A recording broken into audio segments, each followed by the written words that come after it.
Oh, hi. Good evening. Magandang gabi sa lahat. Let's give this a moment to start working itong ating broadcast. Pasensya na medyo pumipihok. Masyadong maaga. It is very early morning dito sa akin, 4 a.m. So ito po si Dr. Iris. Sa mga hindi nakakakilala, I am broadcasting sa sarili ko pong platform. Pero meron din tayong cross-posting sa Low Carb Con. So yung mga, ngayon lang po ako nakita dito sa Low Carb Con. Isa rin po ako dun sa mga speakers ng Low Carb Con, co-founder with Dr. Grace dito sa ating platform. Sa mga nanonood naman from my own platform, welcome. Isa na namang talakayan with a low carb advocate. Dumarami na tayo, nakaka-excite, ano? Dumarami na tayo. And I think na napakaganda nito for the whole sambayanan. Improvement ng health, building on the yung basics which is good health, 'di ba? Mahirap po lumikha ng wealth kung walang good health. Mahirap mag-function kung walang good health. So part talaga 'yan ng ating advocacy, malaking bagay. So for some of you who don't know about the advocacies that I promote, isa yung health doon kasi cornerstone siya, although I also talk about other things. So, very holistic yung ating approach. So, I'll give you all a chance to jump in muna. Let's see. Tingnan natin if, giving you a chance to jump in before I introduce my guest. Kung hindi nyo pa po nakikita yung ating announcement, ito siya. So, very exciting kasi we have something in common. We both like, we both like fitness. So yan ang ating guest for tonight. Siya si Coach Dan, isa sa mga coach advocates natin. And if you don't already know him, he does ito. So Community Bayanihan, I believe this is maybe with Doc Grace ito, ano? And also, ito yung kanyang Facebook page. Ayan, Coach Daniel Matthew. So, yan po ang ating special guest for tonight. And ito siya. Yes. So, he will be talking about, so he's also an entrepreneur, founder ng Worth the Grind Academy. Yan, ito pa. So, yan yung kanyang transformation. As you can see, yan, napaka-inspiring. And then, yan din yung mga taong natulungan ni Coach Dan. So, you can see that's very inspiring. Ano po? Yan. And ito yung mga photos ng kanyang mga clients. Okay, so without further ado, let me bring him on. Magandang gabi in the Philippines, Coach Daniel Matthew. Coach Hello, Dan, hi.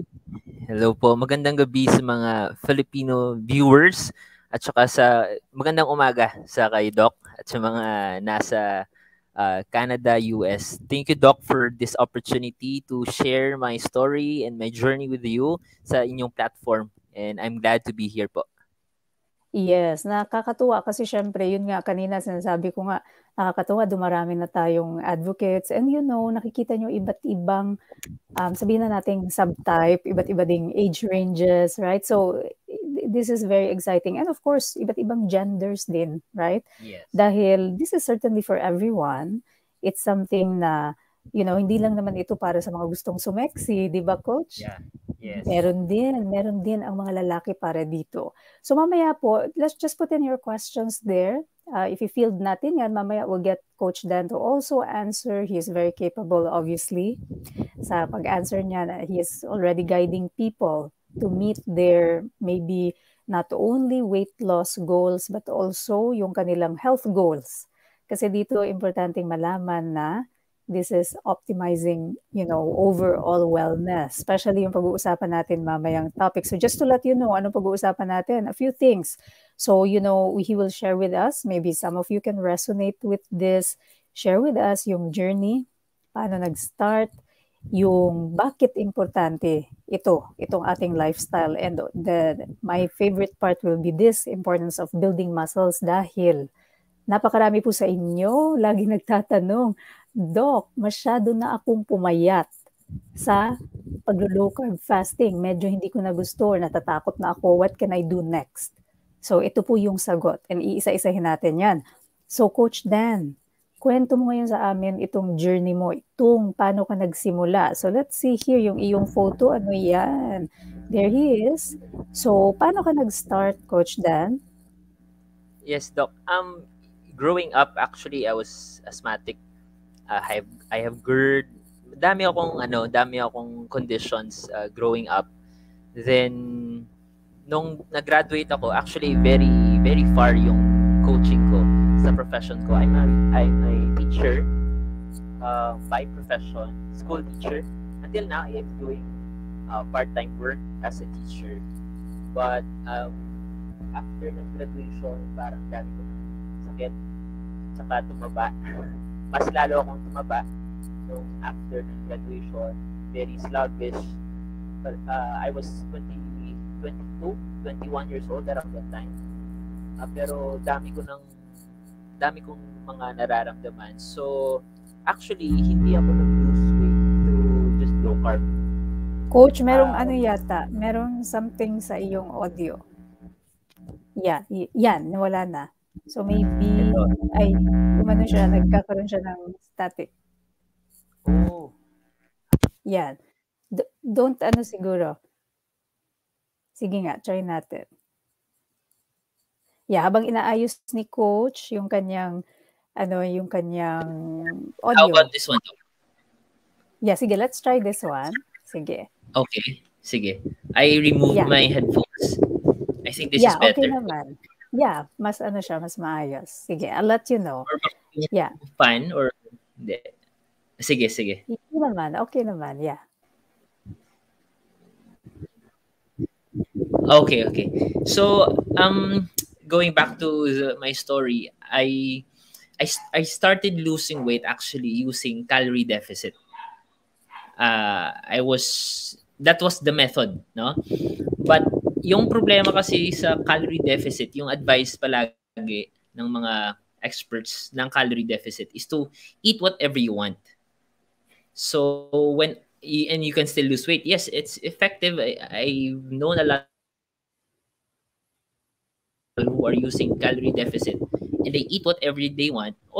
However, the nutrients kulang. So doon ko na discover sa nadula akong signal.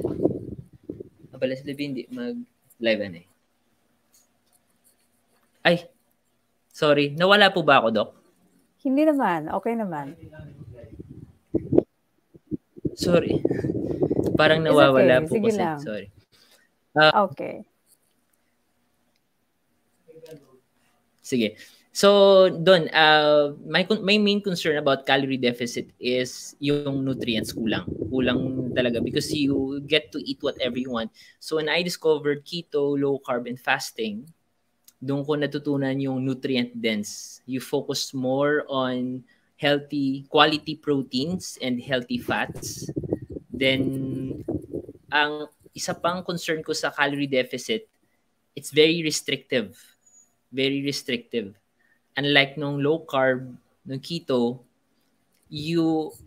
parang siyang natural appetite suppressant. Parang mas mabilis kang mabusog pag nag-keto ka o low carb. So that's when I started to make it very sustainable yung low carb. Then I started to share it to my family and friends. Yun. Doon po talaga nag-start yung, I think, mag-2 years na. Oh, nice. Yeah. So yan guys, yung mga yun lang nag-join. So may minention si Coach Dan. Napaka-importante. Nag-start daw siya sa calorie deficit. And bakit sinulat natin dyan na not ideal? Kasi yun nga, hindi talaga siya nakabase sa hindi niya natutugunan yung pinaka-hormonal basis paano tumataba. And it gives us a false sense of hope. Not only that, it is very difficult to sustain. Lalo pat yun din, isa pa nang nabanggit niyang important word, nutrient density. Siyempre pag ikaw ay nagka-calorie deficit lamang, minsan wala ka ng awareness na may mga certain food groups na dapat pinaprioritize, not only dahil importante sila, pero in the long run, it helps with sustainability. So, na-mention din yun ni Coach Dan. So, Coach, you also mentioned about yung GERD, yung asthma. Tell us about yung ano niyan, yung napansin mo nung na-discover mo yung paglo-low carb. Ano yung epekto nun dun sa health mo? Sa yung asthma and GERD, we well sa masterclass with Dr. Rojo, no, natutunan ko na these are inflammation sa yung GERD, inflammation sa esophagus, tsaka yung asthma is inflammation sa lungs. Marami talaga, may mga maintenance medications na ako before. Sa asthma, meron akong steroids, parang Ventolin. Then yung sa GERD, meron akong omeprazole, mga antacids, mga proton pumps. So, when I started, actually, hindi ko in-expect that these would be included sa healing ng low carb. Napansin ko na lang na parang hindi na ako inatake. Wala na akong, yung GERD ko hindi na ganun kalala. Then, when I noticed na nag-heal siya. No, because sa proton pumps before, you drink it, then after many months, bumabalik siya. So I did not know that those are part of the benefits of LC. But it naturally parang nag-heal lang. Yeah, so very common, kaya ko finocus yun, Coach Dan, kasi napakadalas yung mga tanong na yan. And in fact, may mga palabas po tayong mga videos, yung ganyan. So, very importante po na malaman na many times yung mga ano natin dito, community members, ay nagsisimula sometimes with the condition talaga itself. Some people actually, Coach Dan, yung weight loss for them is not the number one. So talagang yung iba napupunta sa ating mga pages because nakikita nila yung mga testimonies about diabetes, high blood pressure, how effective itong ating lifestyle na ito doon. And ito nga, the asthma and the GERD is also very common. Laging naka din yan sa mga questions, laging meron yan. So that was good, Coach Dan, that you shared with us yung journey na yan. Kasi ikaw naman, if you look at it, hindi naman po si Coach Dan super overweight. Kung titignan ninyo, yung kanyang, yung past niya, is not that bad actually talaga, right? But I think, kasi syempre, teacher din siya. Usually mga teacher, mga thinking type, very logical, mga ganon. So, he probably had an awareness already na parang hindi ito optimal, although hindi naman ganun talaga. Not too bad. Not too bad. If I would look at him dito, parang, it's not that bad. Pero, yung awareness kasi niya, di ba, dun sa how he felt, plus pa yung kanyang mga naging sakit, although hindi pa niya alam na may magandang effect si low carb. So, Coach, before tayo mag-continue, let me just, so ito, yung may mga questions na ulit tayo. Marami na po tayong mga naglagay ng kanilang questions. So, isa-isahin natin yan. Sandali. Coach Dan, where are you broadcasting from ba? Baka meron ka dito mga supporters. Bacolod. From Bacolod. Ayan, meron na po. Tingnan nyo. Ito pala, from Hong Kong, si Miss Vilma. Hello, Miss Vilma. Kumusta po? Yes, naghahanap ako dito ng taga Bacolod. Tingnan natin. Kasi they put sometimes. Si Sir Bien or Miss Bien is from Central Luzon. Yes. Nasaan na? Hello. Nasaan na ang mga taga Bacolod? Show support sa ating local advocate. Ayan. Ito malayo. From Antique, si Sir Rod Bornales. Hello, sir. Naghahanap pa rin ako. That's my father. Okay. Yes. Good evening po, sir. Yes, nakaka-proud po sa inyong son. Yeah, ito here, local. From He's Saskatchewan. now diabetes-free. Oh, wow. Very nice. Okay, so sa mga po dyan, mga bagong-bago lang dito sa channel, first time nyo ito napapanood, yan si Sir Rod is Coach Dan's father, and dating diabetic po. Ayan, so patunay na gaano kaganda itong lifestyle natin. Yes. So, naghahanap pa rin ako eh. Ito, si Miss Priscilla naman from Cebu. Hello po. Saan na? Mga Bacolod. Lagay niyo po dyan. From Cavite, si Miss Rosie. Ayan. Cavite din, si Miss Annie. Yes. Laguna. Wala na yung mga taga Bacolod. Where are you guys? Yan, si Miss Julie from Oriental Mindoro.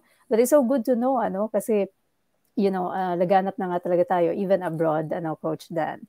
Yes. So, actually, yung mga students namin sa program are parang seldom lang na may Bacolod. Most of them taga ibang bansa or lugar dito sa Philippines.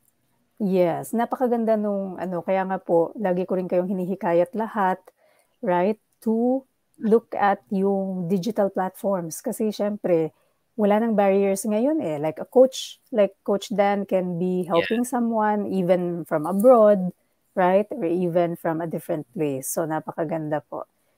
Ayan. Okay. So, habang inaantay natin ang mga taga Bacolod, let's move on, Coach Dan. So, ngayon, kwento naman natin itong second part ng yung ating talakayan tonight. So, the importance of low carb and fasting. So, bakit nga ba mahalaga yan? And maybe touch base a little bit, Coach, regarding yung sa, maybe the key difference between yung calorie deficit, just a little bit on that, and then bakit importante itong ating low carb and fasting. Yan. Yes. When as what I was discussing a while ago, no, yung calorie deficit. Sa calorie deficit kasi, the advice that experts or social media fitness experts are saying na you can eat whatever you want and still lose weight, no? But sa low carb and fasting kasi yung emphasis niya is on health, not on weight loss. You can lose weight sa calorie deficit, but yung nutrient density is questionable.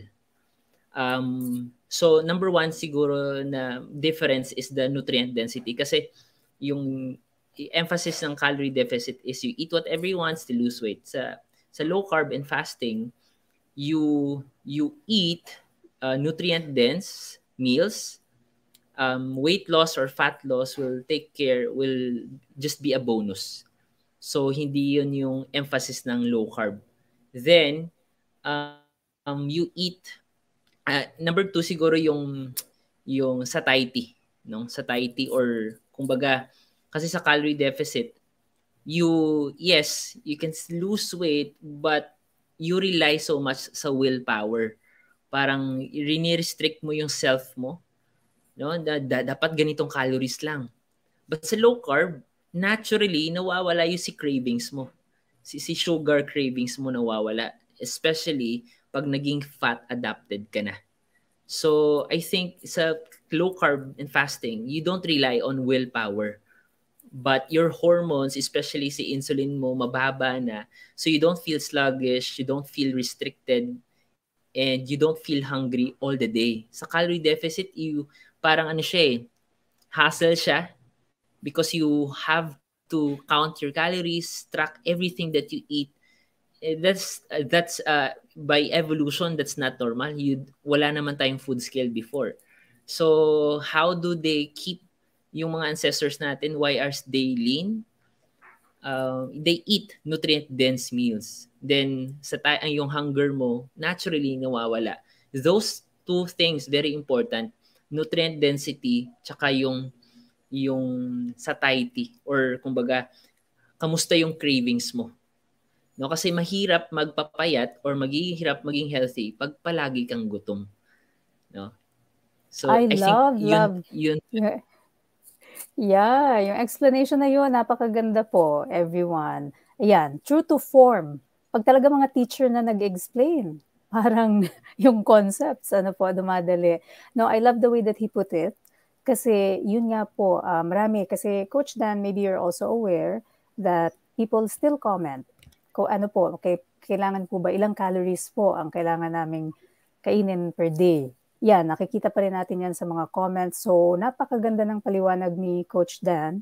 regarding yung importance kasi ng ano ba yung pinatutunguhan natin dito. Yung ating lifestyle addresses a deeper level. Hindi siya weight loss lamang. Yes, kung maaaring, kung weight loss yung pinakauna mong entry point dito sa lifestyle na ito, that's good. Pero yung kagandahan nito na malaman about this lifestyle is wellness nga yung kanyang talagang pinupuntirya. So optimization, because it's not simply that you lose weight, but what's happening inside the body. Right? Nag-lose weight ka nga, pero masyado mong deprive ang sarili mo to the point na kumakain ka na lang ng isang apple tsaka lettuce leaf. Right? So imagine what that will do to your body, yung deprivation niyan. Hindi talaga siya nourishment. Okay? It's punishment. So I think that's the other important key doon. Yung pinaka-tema, right? It can be parang punishment more on the calorie deficit. And actually, people feel that way.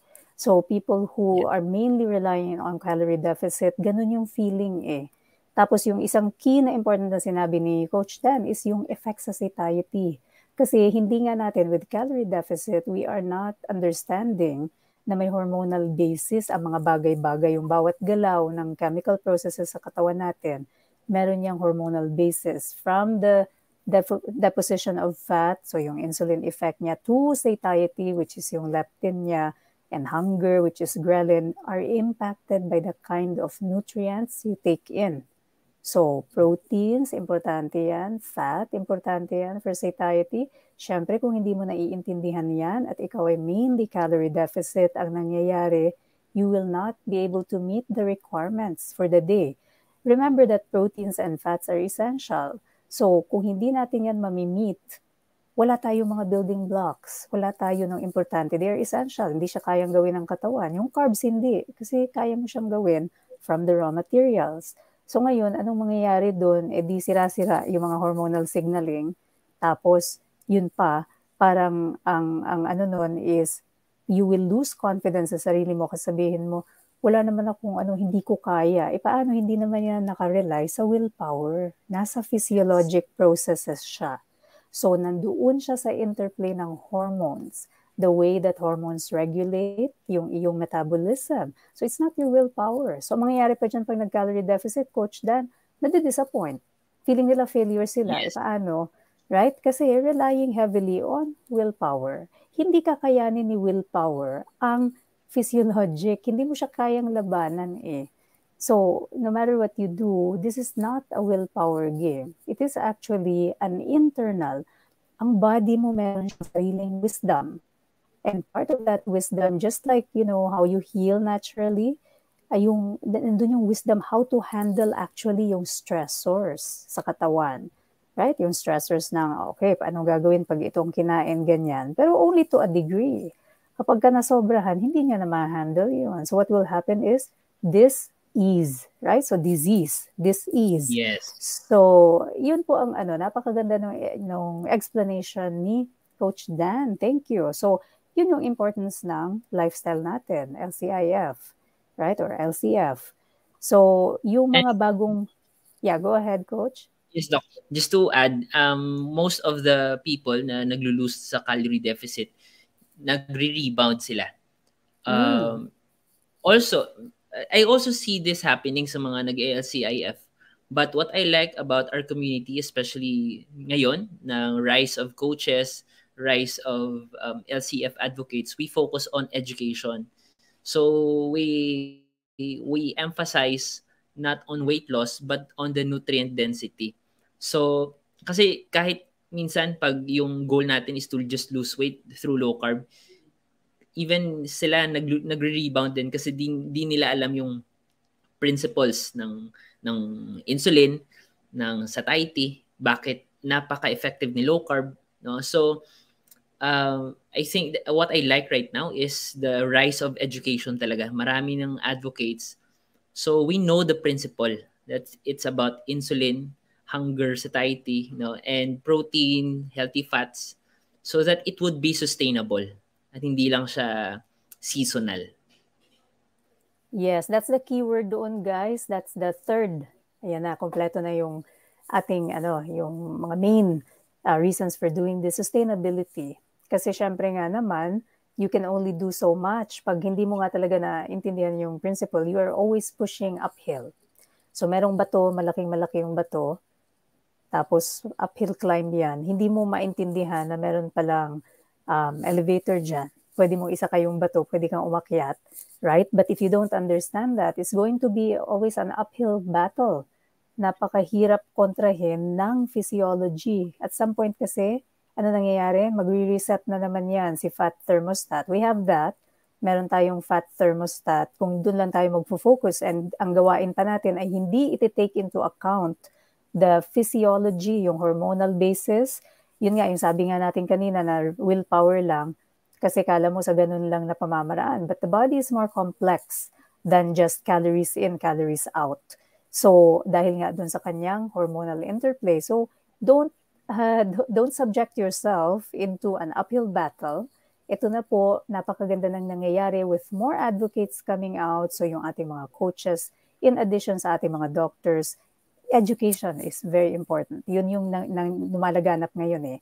Yung pag-educate ng ating kapwa, and nakakatuwa makita, Coach Dan, kasi the advocacy is spreading. So many Filipinos, not only, of course, yung local natin, like sa'yo, Bacolod, or sa akin dito, Canada, it's already spreading, lalo na sa mga, lalo sa mga kababayan talaga natin, kasi very much lifestyle-induced yung mga common diseases ng Pilipino. So thank you again. Shout out sa lahat ng coaches natin. We are always promoting them. Ako ay personally promote yung mga coaches para malaman ng iba na, kasi hindi namin kaya yung mga doctors lang, no? Most of us don't even take new patients. Like personally ako, I don't. That's why I do, by the way, you guys, yung sa sarili kong community, magkakaroon na tayo ng ating first na Zoom meet. So libre po ito dahil nga I cannot take patients. Yung ibang doctors are still taking patients. So Doc Fee, Doc Mike, sila Doc Lisel Ganancial, yung ibang specialty. So Dr. Brian Castillo for pediatrics naman, Dr. Kim for OB, si Dr. Grace obviously, hindi siya nakakatanggap ng new patients but she has her master classes. So iba't ibang pamamaraan. And sa akin, my way of doing it is just the free Zoom session. So join lang kayo. If you want to attend yung free Zoom sessions ko, dyan lang yan sa yung sarili kong community. So yan naman yung sa akin. And again, join all the different communities po. Every community will have its own personality, its own approaches. So sa akin is more holistic wellness. So I talk about other things there too. Hindi lang low carb fasting. I'm big on things like stress reduction. And of course, fitness is important to me. And also proper sleep is important to me. So yan, I talk about these things in that platform. Plus, dyan nyo mahahanap yung free Zoom kung may tanong talaga kayo na hindi masagot sa comments. But thank you again for our advocates, yung mga coaches natin, for spreading itong ating ginagawa, right? Not only the education, but supporting people. So mga one-on-one. So si Coach Dan is currently, if you send him a message sa kanyang page, doon kanya nila mahahanap. Coach? Just send a message here. Ayan. Yung button niya, message now. Do you have a specific, coach? Or are you taking on, anyone? Or is it people who want to build muscles? What is your specific niche? Actually, Doc, we have, I'm forming a team. So, before pa ako naka-enroll kay Doc Grace for the masterclass, we've been coaching na. Since 2018, we've been coaching not necessarily low carb but also on fitness and calorie deficit pa before yung method namin. Ngayon, we changed our courses to marami kaming coaches at ang focus ko is more on people with diabetes, hypertension. Yung ibang coaches more on weight loss and muscle building. So we have a team but lahat po sila pwedeng mag-inquire or mag-check ng program namin sa page ko. Then I assess kung ano yung need nila. Then I assign coaches according to their needs. Okay, so nice. So may team na po pala si Coach Dan. So doon lang po yung kanyang Facebook. Hanapin lang po natin Daniel Matthew, yung kanyang Facebook. Ayan po, madaling hanapin. Ayan, and ito yung kanyang, ayan, makikita nyo naman na siya yun. Kasi baka maraming hawig na names, pero ayan yung kanyang banner dyan. Discover how to lose fat, build muscle, and improve health without depriving yourself. Ayan, napakaganda, right? Talagang going against the grain ng calorie deficit, right?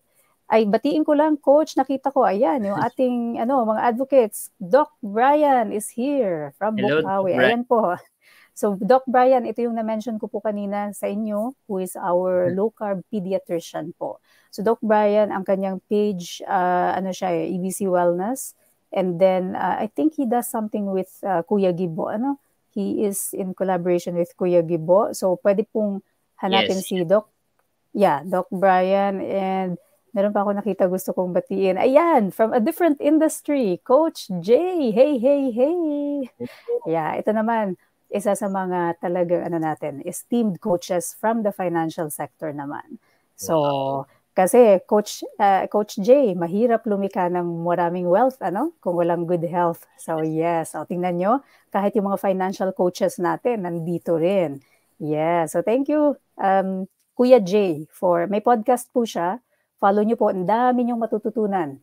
Kuya J is really making waves sa helping our fellow Filipinos, lalo na OFs. Pero kahit hindi kayo OF, hindi kayo OFW, please listen to his podcast. So it's Purpose-Driven Finance. Purpose-Driven Finance dahil importante din po yan. Okay? Part yan ng good health.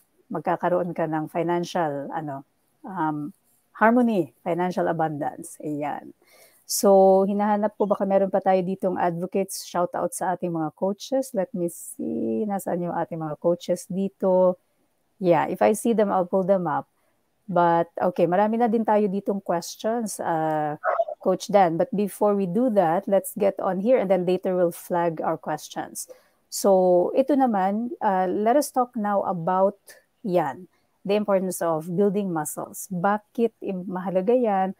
Bakit natin yan pinopromote? Like you and I are one in this advocacy tungkol sa pag-promote ng building muscles. Ano ang relasyon niya sa pag-low carb and fasting at bakit mahalagang gawin? I observed kasi, Doc, na not majority but a lot of people who are doing low carb are overdoing it. Meaning they're not doing low carb, nutrient-dense na low carb. They're doing a low-calorie diet. So, yung long-term effects diyan is muscle loss. So, aside sa hindi siya magandang tingnan, kasi na-experience ko rin yung extreme muscle loss. Parang nag-underweight na ako. So, na-experience ko din yan. So, I thought of, bakit kaya ganito? So, something must be wrong in what I do. Kasi hindi siya ganun kaganda physically. Daming nagko-comment, oy, pumapayat ka na, sobra na yan, parang may sakit ka.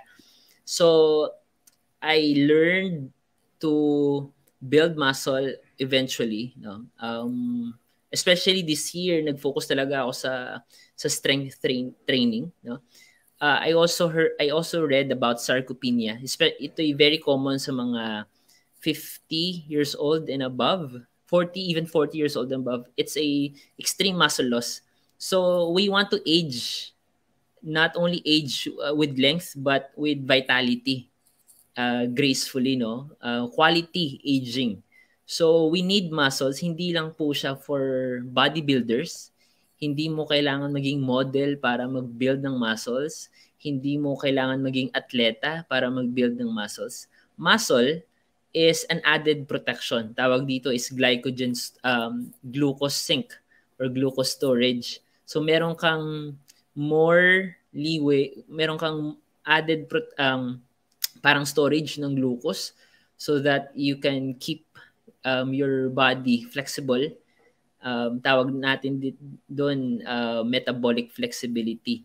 Aside from you look good, you look better, yung muscle building will also improve your mental health. Marami siyang benefits sa mental health. Personally, yung gym is my sometimes sanctuary. No? Ang ganda ng feeling kasi nag-release siya ng endorphins. No, not only cardio, no, not only exercise, but you have to lift weights. Iba talaga yung nagbi-build ka ng strength. So you look good, your confidence is good, and meron akong nakitang illustration, isa sa mga fina-follow ko, there are pillars of health. So, daming pillars of health. Para siyang isang lamesa na maraming, anong tawag nga dun? Paa. Yung paa ng lamesa. So, isa dun, nutrition. Isa dun, exercise, sleep, stress management. So, for you to have a strong foundation ng health mo, optimum health, yes, nutrition is, I think, the key, the most important. But stress, sleep, and exercise is very also important for you to have a complete and strong foundation ng inyong health. Yeah, kaka-mention mo lang, Coach, yan yung pillars nung aking sariling advocacy. So, yun po, yung mga hindi nakakaalam, that is actually the pillars nung low carb fasting holistic wellness. And those are the things that I talk about. Even kasama rin dyan si emotional stability. I talk about that a lot dahil that will feed doon sa stress aspect. Okay, it's not enough eh. Many of the community members natin, maaaring, yes, you look great, you're feeling good, you look great, but in reality, pag hindi mo inayo, so guys, always remember, the inside, yung inside nangyayari sa loob will dictate yung outside manifestation, right? So whatever is going on in the inside will manifest then on the outside. If the inside is well, the rest will follow. Pag sinabi nating inside, hindi lamang physiology, hormones, right? Insulin and all that, but inside dito lalo, right? Because that will form yung cascades ng hormones. Lalo na yung stress hormone. Minsan magtataka ka, perfect naman ako mag-low carb fasting, bakit hindi mawala-wala itong bilbil? Because you don't know that cortisol is in play. Cortisol will start affecting yung deposition ng fat sa midsection. So very, very important itong binanggit ni Coach Dan about the pillars. Dahil, again, the human body is very wonderful and complex na hindi lang iisa. You cannot compartmentalize yung health by just focusing on, okay, ito lang, ganyan lang ang gagawin ko, low carb fasting, solve na ako for life. No, you will need to sustain that, and to be able to do that, you need to look at it in its totality. So totality nung katawan, nakasama dyan sa katawan yung mga iba pang bagay that are not, hindi ma-measure, hindi mo yan ma-measure tangibly, hindi mo makikita sa laboratorio, pero napakalaki ng effect niya sa overall metabolism mo. And yun na nga yung epekto ng stress, yung epekto ng sleep, mga ganyan po. So, ang ganda rin ng sinabi ni Coach Dan regarding yun nga, extra reserve. Kasi hindi alam ng karamihan na muscles actually is a quick, kasi meron din siyang capacity to hold yung mga glucose nga na yun, units. And so, sometimes, pag maling pamamaraan ang ginagawa mo at hindi ka aware dito sa nutrient-dense aspect of properly optimizing your wellness, hindi mo ngayon alam na maaaring mag-cause yan. Nung minention niya kanina yung sarcopenia. Pag pinia kasi is scarcity or bumaba or lumiit or nag-shrink. So, yun. Sarco is yung ating muscle fibers. So, when you enter that state, lalo pa po at kayo ay entering na ang inyong 40s, 50s, and pataas, hindi alam ng karamihan, lingid sa alam ng marami, talagang nagkakaroon po ng natural na transition from muscle to fat. So, it actually is a requirement po, as you grow older, yun nga, yung sabi ni Coach Dan, you have to age gracefully, diba? And optimizing your function, kailangan natin talaga mag-build para i-replace yung mga kahit anong gawin ay mangyayari because it's the law of nature. Ang law ng nature is nagre-replace talaga ng fat cells yung dating muscles. Kaya nga mapapansin nyo, kahit okay ang pangangatawan, for example, ninyo, pero nagkakaroon na tayo ng mga, laylay na siya and that because the muscle goes away over time. So that has to be built. Napaka-importante niyan sa, lalo na, frailty. Malaking problema po ito. We see a lot of comorbidities in our older patients, na fractures dahil nahulog. Coach Dan, bakit? Wala na, ang hina na ng mga leg muscles nila. Okay pa naman sana sila, wala naman silang mga ibang sakit. Kaso, nahulog, na-break yung hip, paano? Walang muscles na right? This is the reason why you become unstable. You cannot walk properly kapag tumatanda ka na. You're losing that, yung dati mong support, right? So napakahalaga noon, support system siya. So thank you very much for that. I think that itong part na ito ng advocacy na ito has to get out there more, yung muscle building part. And actually, ito, may question tayo dito, Coach Dan, you may want to answer. This is Sir Noel Aksalan. Does nutrient-dense proteins-rich and purine intake good for intense training? Ayan, so kanya naman, ang concern ni Sir Noel is tungkol sa training. Looks like he's already training and ano yung impact ni proteins. Yeah. Go ahead, Coach. I think this is ito yung common concern baka nakakasira daw yung protein sa kidney, right Doc, no? Yeah, I think ang niya is more yata siya gusto niyang i-build yung kasi ang question niya lang is more kailangan ba talaga si protein to build, is it good for intense training? Oh, sorry, pala ko purine pala. Okay. Purine, yeah. Oh, yes. Yeah. I think yung most of the Filipino typical diet, kulang tayo sa quality proteins, especially parang the protein, especially meat, has a bad rap, no? So parang sabi nila baka masira yung kidney mo. Yes, kailangan po ng quality proteins, especially coming from whole food, no? Kasi si protein yung dalawa yung reason bakit nag-build tayo ng muscle. Number one is protein. Nagsuspike siya ng tawag nila doon is muscle protein synthesis, tsaka strength training.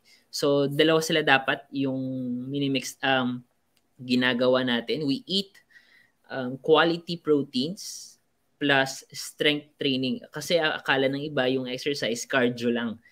Hindi po. That's best for your cardio, your heart.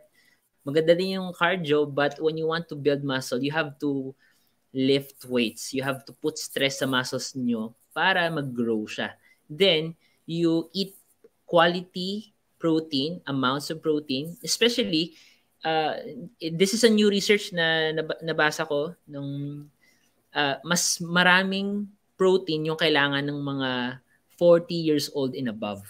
Especially, wala naman problema pag marami yung protein na kinakain, walang problema yan. Pag healthy naman yung kidney.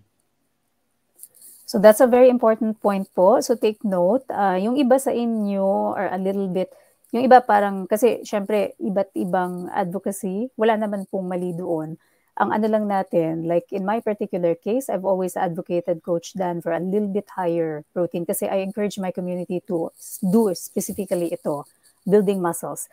Thank you very much for emphasizing yung difference ni cardio. So ang ibang tao kasi pag minention mo yung word na exercise, pag nabanggit mo yan, ang nasa isip nila, treadmill, HIIT, you know, high intensity training, mga ganon, cardio, those are very good for your cardiovascular health. Pero kung gusto natin ng sustainability, kung gusto natin talagang optimize ang ating health for the long run, kailangan natin mag-build ng muscles. And to be able to do that, sabi nga ni Coach Dan, you will have to put stress on the muscle. So how do you do that? Lifting weights. So strength training, weights, bands, iba't ibang pamamaraan yan. Likely the best to really consult also with a trainer kahit few sessions lamang para magabayan lang kayo. It's a great investment for you guys. And kasi ang emphasis dito is yun nga you need to build that. Kailangan ninyong ma-build yun. Otherwise, over time, yung aging lang, yung natural na proseso pa lamang ng aging, unti-unti niya nang i-replace yung muscle na yan ng fat. So thank you for making that very good distinction, Coach Dan, kasi kailangan maintindihan yun na pag sinasabi naming exercise, yes, do your bit of cardio. That's great. You can walk, jog, whatever. Pero kailangan natin mag-build talaga.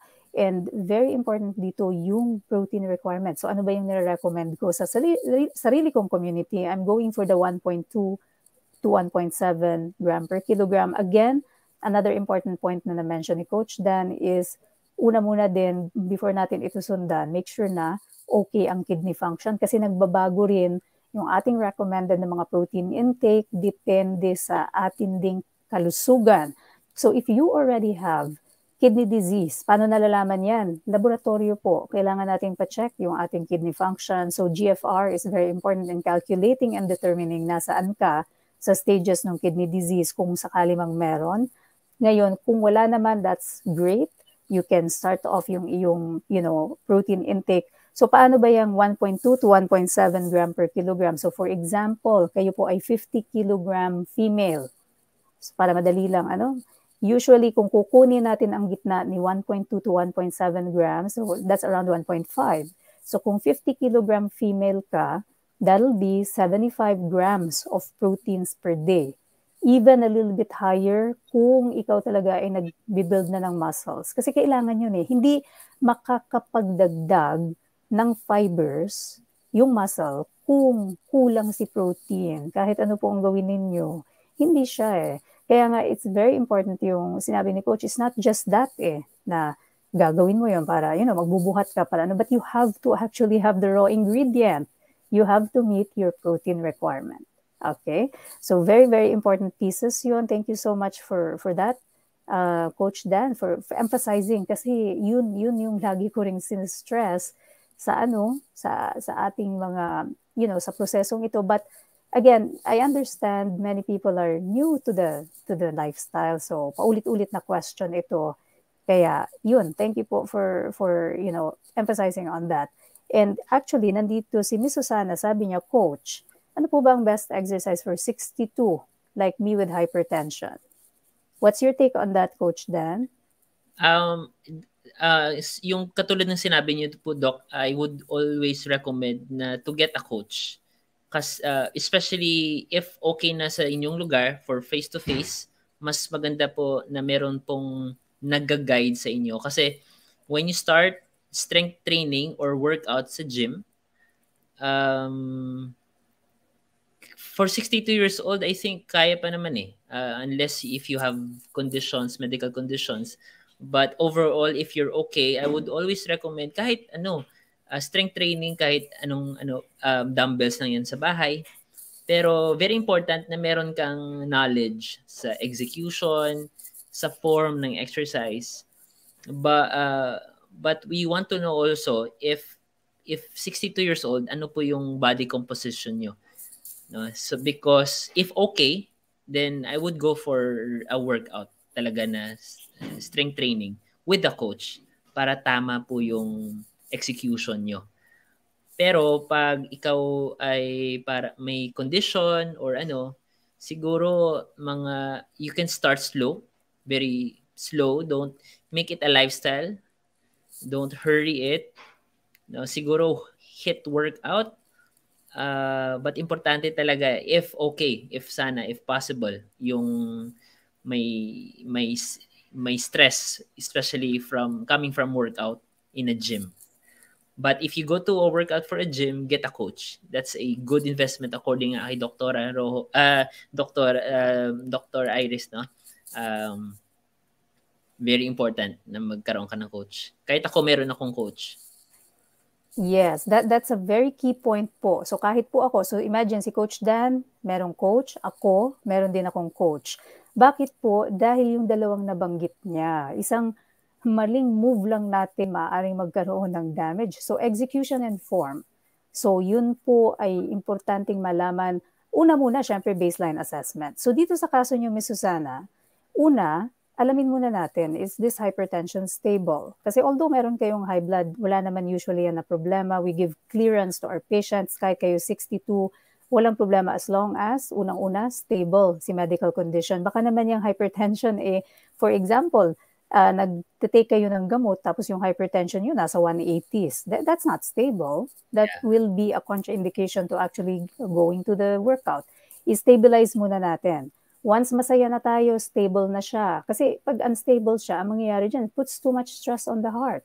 Pag gym mo nga, may stress mo na nga yung, kasi even though you are not jumping around when you're lifting weights, but you are going to increase yung cardiac output po ninyo. So that will put a lot of stress on the heart. So, una muna, stability. So sa mga seniors po na nakikinig ngayon, stabilize muna yung medical condition. Pag stable na, Next step, invest. Hindi pwedeng bara-bara ang pagbubuhat, ang strength training. Invest kahit 1, 2, 3 sessions sa coach. Sa Philippines, hindi naman yan ganun ka-cost prohibitive. Even dito, makakahanap ka rin ng mga gym. Pero it is an investment eh. Kasi you want to become a functional senior. Hindi yung nakaratay, hindi yung nakatali sa wheelchair, at your 75, 80, 50 year, nandiyan ka sa wheelchair, buhay ka nga, pero hindi ka functional. The key is functionality. Kailangan nagagawa mo pa rin yung mga activities of daily living mo. Pag hindi kasi magdi-decline ka na. So, invest. Ito ay maliit, kakapiranggot na bagay for ensuring, 10, 20 years more of functionality. So, once po kayo ay makapag-invest sa coach, yun ituturo niya sa inyo yung mga tama. So, unang-una magde-design. Assess yung body composition, titignan yung mga may assessment silang ginagawa kung alin yung aayusin, mga ganon, anong capacity, tapos magde-design ng program. The proper coach does that. Meron siya talagang program na depende sa assessment. And then finally, yun na, showing you execution and form. And hopefully magawa sa bahay, maybe every once in a while you can still connect with the coach, pero kailangan talaga ng guidance. So kung si Coach Dan nga na nag-bodybuild and into fitness, may coach, ako nga may coach, right? Kailangan nyo rin may coach. So that's may professionals po for that. And there was a related question here.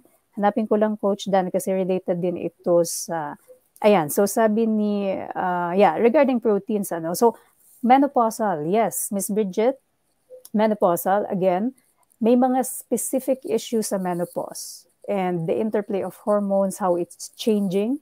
Generally, sa mga older people, you will have to have a bit of a higher protein requirement. Kung ikaw ay magba-bodybuild, yes, I would go for that, mga 1.7 gram per kilogram. Pero again, emphasis po, talaga dapat bodybuilding. Kasi naman, kung masobrahan din si protein, tapos hindi ka naman actually talaga nagbe-build ng muscle, that can also become problematic, okay? So that's why paglaruan natin yung range. But be sure na ang inyong mga medical conditions ay stable. Okay, kasi may certain nuances din si menopause. Okay, may kakaiba din sa kanya. And then mayroon pang isang tanong dito regarding sa meron 'yon sa ba? Sana 'yun. Sandali lang coach, hinahanap ko yung specific question na 'yun. Pasensya na po yung hindi masasagot ngayon. Okay, kasi okay, so again, ito, related question, sir. Ano po ba best exercise for hypertension na kakabuild? So again, emphasis on stabilized medical condition, and then kakabuild ng muscle is weight and resistance training. Sa mga much, much older natin na seniors dito, the other option is yung mga mga bands, so resistance training. Yun po kasi minsan mahirap na, like if you cannot do the dumbbells are pretty good too pag masyadong advanced yung age, pero the bands are also pretty good. Saan pa po dito? Ayan, 60 pataas. So nagkaroon ka na ba nitong coachee na ganito, Coach Dan? Kasi si Sir Donaparte, he is 60 pataas na siya eh. Currently, we have a coachee na under kay Coach Nino, one of our fitness coaches. I think one of the things na ginagawa, yung na-mention nyo rin, Doc, is resistance band. Very effective din yun. Kahit hindi lang siya ganun compared to barbell, dumbbells. Nung lockdown nga, yun yung ginagamit ko, yung resistance band. Kasi it can really put stress din eh. But importante talaga is tama yung execution. Yung tempo ng pagbuhat mo or paggamit mo ng resistance bands. So, yes, pwede. I think resistance bands, especially home workout, maganda yun. Yeah, personal favorite ko rin yan. Coach, tama ka. Kasi you can carry that anywhere po eh. Isa na naman sa pag-i-investa ninyo. At ang kagandahan niyan, mura lang po yan. Tsaka very friendly sa beginners. Lalo na, kasi pag wina-warm up nyo po, so range of motion, for example, if I'm warming up my shoulders, I do a lot of headstands and ganyan. You need to warm up kasi yung mga shoulders mo, ganyan. So, it's very nice, tapos, lang siya madali lang siyang dalhin kahit saan. And especially kung, ayan, mga lockdown sa bahay, minsan wala ka namang full set ng barbell dyan sa bahay mo, right? So you do the next best thing. Although maraming substitutes like yung galon ng tubig, yung 20 liters or 10 liters, mga ganyan, substitute. Or yung iba nakikita ko, Coach Dan, yung sa community natin, yung iba na gumagawa ng mga home setups nila, can also be done. Pero yun nga, proper knowledge po. Kasi may injury din na risk kung mali mong way gagawin. Yes. You can injure your back. Mahirap din po yan. Or tear muscles, right? You want the right amount of stress sa muscles. Meron talagang normal tearing and ganyan and repair. Pero yung maling execution, talagang tunay na tear yun. We don't want that. Okay? Ito sabi ni Miss Cherry, hi, ano po dapat kainin pag may gout at acid? Pwede po ba ang low carb? Pwede po. Yan actually ang ating approach dyan. Right? So the most natural and effective way is to go low carb. Kasi if we understand the pathology niyan, is again coming from excesses, So low carb is the way to go for that. Obviously, kung magkaroon ng flare-up, minsan si gout, tsaka if you mean uric acid, minsan merong transient flare-ups. But if you persist with the lifestyle over time, maaayos siya. Okay? So, yun po. Thank you for that. And I'm just trying to find questions related na pwede nating ipasagot kay Coach Dan. Sino pa po ang may mga related questions dito? Okay, Miss Cheng, sabi niya, Doc, hello po. I'm doing OMAD 8 to 9. I work out protein 90 grams per day. Some say 30 grams lang daw i-absorb ng katawan natin. The rest na protein intake ay wasted na daw po. No, you will have to go by yung iyong requirement. And hindi siya wasted kasi remember, you are actually building, right? May kasi yan repair. And then, so yung stress, the micro tears, and then repair. Hindi yan makapag-repair kung kulang ka. Again, the emphasis is on, dapat talaga may weight training. Alam mo, may intake ka ng intake ng protein. Wala namang ganun. Then, yun, maaaring magka-spillage, magka-wastage doon. Pero if you are actually needing it for the repair, dahil naglilift ka ng weights, nag-strength training ka, hindi yun masasayang. Pupunta talaga siya doon. Okay, what's your take on that, Coach Dan, sa concern na yan? I agree with you, Doc. Actually, we think na sobra, but most of the time, we're actually under protein. Especially if we don't track. Most of the people I know, sabi nila sobra yung protein nila. But when I check, personally, their consumption, kulang na kulang. Kasi iba-iba yung recommendation. At iba-iba rin yun sa experience mo, sa progress mo. But most of the time, we have nothing to worry about over kasi most of the time, kulang po tayo. Yes, I agree. So again, considering na normal ang kidney function ninyo, your body will be able to handle that. Yun nga lang, dapat talaga merong component ng building para hindi naman siya maging parang saturating sa kidneys. Kasi tama naman kayo, kapag sobra-sobra tapos wala ka namang paggagamitan, di saan mapupunta si protein? Di masustress si kidneys ngayon. Paano niya i-handle yung sobra-sobra? Hindi mo naman ginamit. Right? So, yes. And meron dito, okay, Miss Milka, good evening, Doc. Ilang grams of meat per day dapat kainin ng tao na isa lang ang kidney? Thanks sa sagot. God bless. So, Coach Dan, do you want to say something about this before I answer? Usually, Doc, I refer these clients to low carb doctors, especially pag ganito yung condition. Hindi ako talaga kumukuha nito because medyo maselan or delikado yung ganitong condition.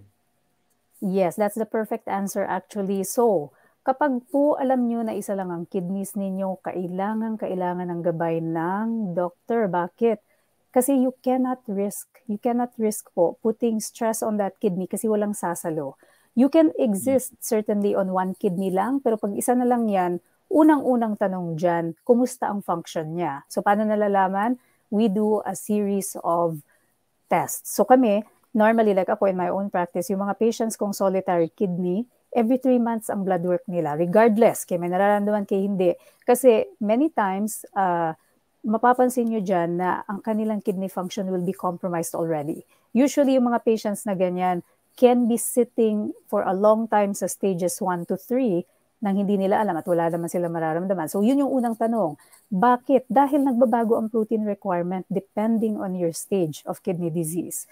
So, kung kayo ay nasa stages 1 to 3 na, merong pagbabago yung amount.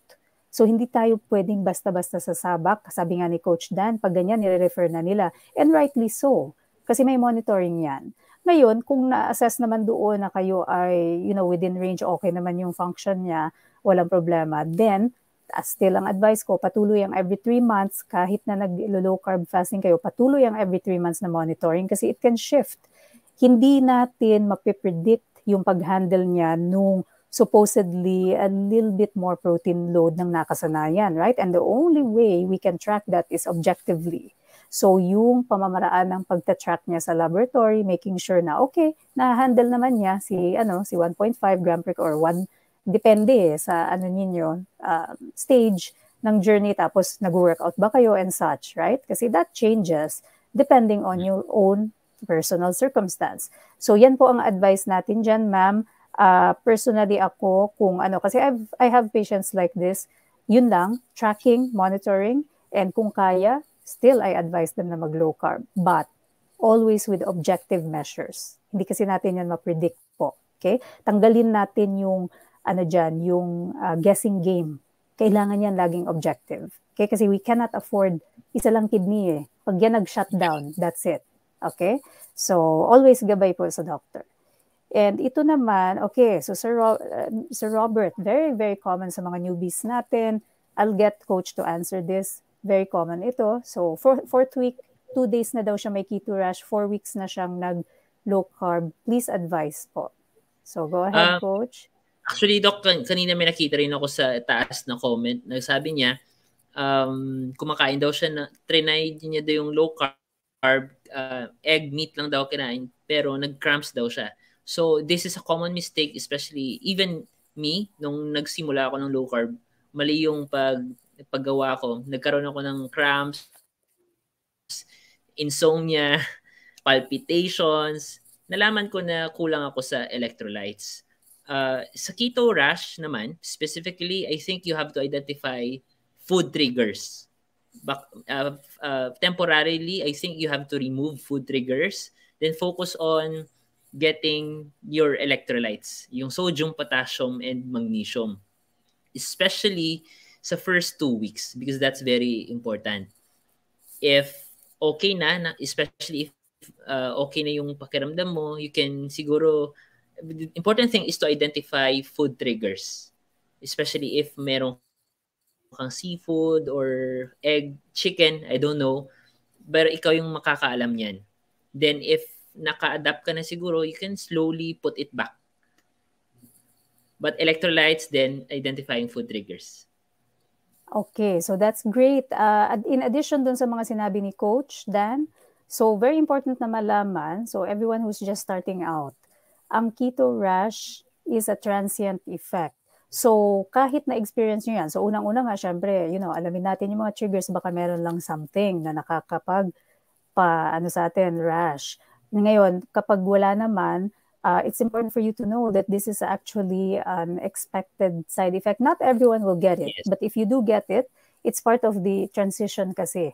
Remember that when you are transitioning from sugar burning to fat burning, ang nangyayari dyan is ni-utilize na ng katawan mo yung fat fuel, right? So, wala na wala na masyadong glucose pumapasok, unti-unti mo nang nade-deplete yung iyong mga store sa liver, yung sa iyong muscles. So, ngayon, mag-start na siyang magtunaw ng taba. When, in that process of pagtutunaw ng taba, nagkakaroon ng, yung ketone fuel is yung ating mga ketone bodies. Ngayon, isa dyan, sa mga ketone bodies na yan, na resulta ng fat adaptation is acetone. Anong nangyayari kay acetone? Si acetone, pwede mo siyang iihi, so that's one mode of removal, excretion, pero si acetone, kung alam niyo po yung mga katulad ko, yung mga nagpipaint ng kanilang kuko, alam natin na si acetone, pag iniwan mo ng matagal, bukas yung kanyang container, nag-evaporate yan. So the same happens in the body. yung acetone na yan evaporates sa skin and it is very irritating. So nagkakaroon ng keto rash. It's transient. Some people kung talagang hindi kaya, you can add a little bit of still low net carb. So for example, kayo talagang truly keto, pwede kayong umakyat very slightly into moderate. So say 20 grams kayo ngayon, pwede nyo siyang iakyat ng konti, 30 grams net carb, and see how that feels. Sometimes a little bit of tweak is all that's needed. Huwag tayong attempt na talagang completely umakyat beyond liberal. That's not necessary. Paglaruan natin, dagdag lang tayo ng konti na still low net carb na food. So mainly yung leafy greens, makatulong din yan sa fiber. Dagdag tayo ng onte. Tignan natin kung mag-resolve si rash. But again, this is transient. Very important ang hydration kasi the more that easily it evaporates, so the more hydrated you are, yung evaporation din yan mas maganda, mas mabilis, then hindi ganun katindi, kalala si keto rash. Okay? So those are the few pointers about keto rash. Good thing, transient lang po siya. Okay? And ito, may follow-up. Ito naman, Coach Dan, specifically for itong ating building. So sabi ni Sir Joseph, regarding protein digestion, absorption, do we need a specific vitamin? And how about question regarding animal versus vegetable protein, and also tinatanong niya, do you provide building muscle coaching? Okay, so isa-isay natin yan. Coach Dan, what can you say about necessary ba na mag-vitamin pa tayo to enhance protein absorption and digestion? When we say vitamins, supplements, I think it's an option to you. Pero when it comes to digestion, absorption, yung mga proteins kasi meron silang tinatawag na bioavailability, and I think animal-based proteins yung pinakamataas, no? Eggs, meat is beef. Now when you ask about specific vitamins, marami pong vitamins and nutrients yung animal-based proteins. So, and also you have a question here, how about animal versus vegetable protein? Ako kasi animal-based protein talaga yung recommendation ko, most of my clients, no, yun talaga. Kasi again, bioavailability, yun yung pinaka maganda sa digestion, absorption,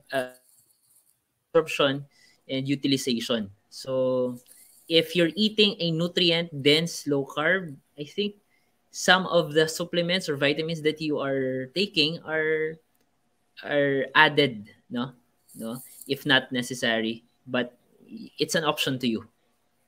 Yes, when you ask, do you provide muscle building coaching? I just want to shout out Coach Nino and Coach Gisela are watching right now. They are part of our team, so Worth the Grind.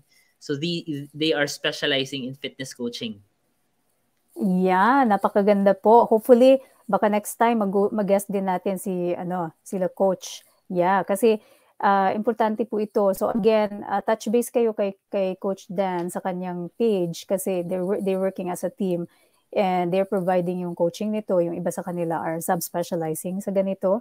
So yes, napakagandang points that Coach Dan mentioned. Vitamins again, emphasis sa ating lifestyle, nutrient density. Kapag nutrient dense na, nandyan na mainly yung, so ano ba yung nutrient density? Nandun yung mga macros, so proteins, carbohydrates, fats, and then nandun yung mga micros. So yan yung mga vitamins and minerals.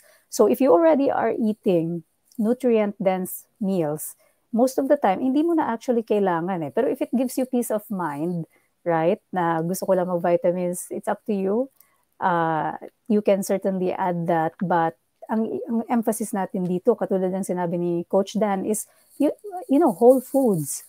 Matuto tayong kumain ng natural. And then, kung gusto lang natin add on, sure, go ahead. In terms of animal and vegetables, I am in agreement kay Coach Dan. Ang ano kasi dito is the amount too. For pag galing kasi siya kay plants, meron naman, may options tayo. We have vegan, community members, vegetarians. The only thing is, kadalasan kailangan dyan ng supplementation because you can only eat so much bulk. Kailangan mo ng malaking amounts to meet that. So imagine, if you are bodybuilding and you're going for, let's say, 1.7 grams per kilogram, paano mo i-meet yun ng vegetable protein? You'll need to eat a lot. Kaya nga karamihan ng mga vegans, vegetarians, kailangan mag-rely sa supplementation dun sa mga powders. And kami kasi dito, tayo Coach Dan, right? We want to emphasize sana kasi getting from whole foods. Kung maaring hindi kunin from supplements kasi supplements are not perfect. Meron yan na mga ina-add, syempre. And you have to actually search for low carb version. Kasi supplements minsan, yung ibang brand, depende sa brand. Basahin ng maigi po ang mga label dahil minsan, yes, nandoon nga yung kinakailangan mo, let's say 20 grams protein or above, taas naman din ang asukal. So then it kind of defeats the purpose. So these are things to consider. Certainly, nutrient-dense ang animal sources. And yun po, so sana nasagot yung inyong katanungan, sir. So yes, thank you for that. And maybe, let's see, ayan, medyo overtime na tayo. So yung mga hindi po nasagot, again, flash lang natin, napakagandang talakayan. Nako, mag-guest pa rin tayo. And we'll keep having our coaches here po, kasi talagang nakakatuwa din that they have their own subspecialty. So again, reach out kay Coach Dan. Sandali, tanggalin ko lang ito. Okay, pasensya na yung mga hindi na na-pull yung questions ngayon. Abang-abang lang lagi naman tayong nagla-live. So again, yan po ang page ni Coach Dan. Reach out to him and his team. Meron silang subspecialty sa kanilang team, and especially sa muscle building, which is very much highly recommended. Specifically sa akin and yung mga group members ng community ko. Always, naririnig nyo yan. Okay, so touch base with them po. And any last words, Coach Dan, before we call it a night sa Philippines? Again, Doc, thank you for this opportunity to be able to speak here sa inyong platform. Thank you for the viewers who are very active sa comment section, sa mga questions nyo. Patuloy lang to learn. The key thing here to achieve whatever it is na goals nyo sa health is to learn more. Don't do it for a short period of time. Make it a lifestyle so that it could be sustainable. Ask, and connect with the right people. No? It's not only knowing the essentials, knowing what to eat, but to have a community that will support you, that will empower you and push you to reach your goals. That's why we have a lot of FB communities, and we're very thankful also kay Dr. Iris, no, for this weekly podcast, because as kung yung katawan nga natin, we provide nutrients, we exercise, we do workout, our brain, our mindset is also needs ng nutrients. That's from learning. And I think what you mentioned, Doc, no, one of your advocacies, your advocacy is holistic. So yung mindset natin, nakikita ko yung mga posts ni Doc, really, we have to change our mind because our mindset has to improve. It has to progress for us to achieve holistic wellness. And that's it. Not only one pillar, but a lot of pillars, which is makikita natin dito kay Dr. Iris na page. Ayan. Thank you, Coach, for that. Yeah. Yung kasi natin talaga, level up is our advocacy. Pag sabing level up, yun, holistic talaga. Kasi hindi pwedeng isa lang. Otherwise, it won't work. Ganda-ganda ng katawan mo, tapos panay ka naman stress. Hindi mo makausap yung mga karelasyon mo, right? So anyway, thank you for that, for emphasizing that, Coach Dan. And in the future, so we're always in collaboration with our coaches. So you never know, you may see again si Coach Dan dito, in other settings as well next year. We will have again our annual low carb convention sa mga bagong join. Watch out for that po. Napakarami nating projects together with all our advocates. So with that, maraming salamat sa mga nanood. We'll see you again soon. Bye for now, everyone. Bye po.